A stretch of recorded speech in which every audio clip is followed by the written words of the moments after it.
There was a fascinating exchange on Twitter between Texas Congressman Dan Crenshaw and the president of Mexico.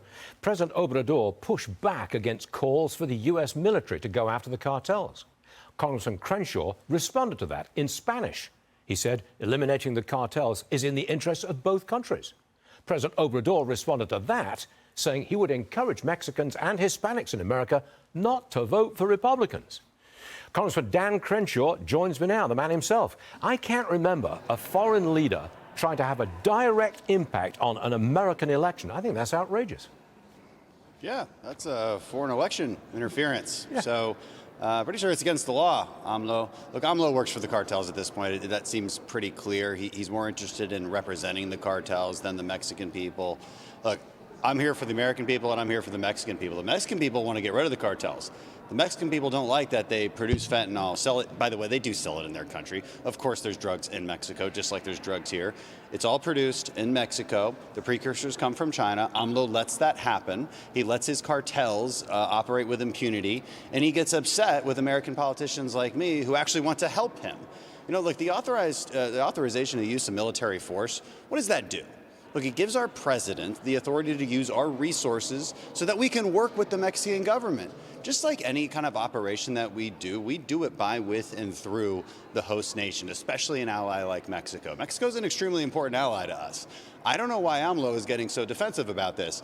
Either he doesn't know better or, again, he's in the pocket of the cartels. It's really sad to see, and the Mexican people deserve better. Do you think we have a failed state on our southern border? I mean, we're very close to it. I think certain parts of Mexico are certainly failed states. They're absolutely controlled by the cartels. But I want to point something out, too.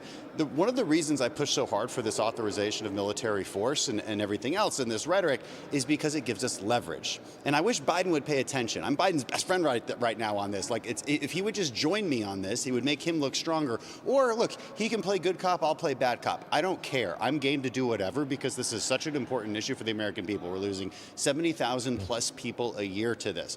So I need Democrats and Republicans to come together and exert that leverage over this Mexican president who's more interested in representing the cartels than his own people. And look what happens. Look what happened with the Gulf cartel in Matamoros. They apologized. Why? Because they're actually really, really scared of us. Yeah. So if we just exert some pressure, I bet you that we can get them to stop producing this. We need to exert more, and we can actually save lives. This formula is not that hard. It might mean an American military incursion into Mexico.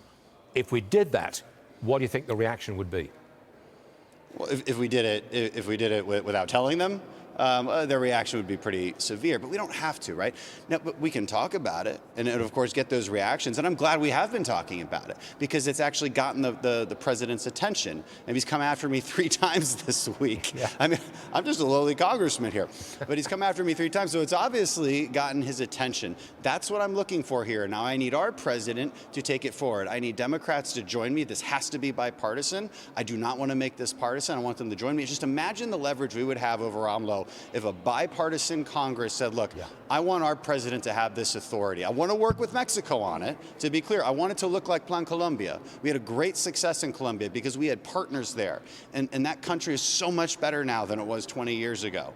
We want the same for Mexico. We want it to be productive and safe and prosperous. And we can do it if we just work together. I doubt President Biden is watching this program, but we will pass the message along. Dan Crenshaw, thanks for being with us. Thanks. Dan. Good stuff.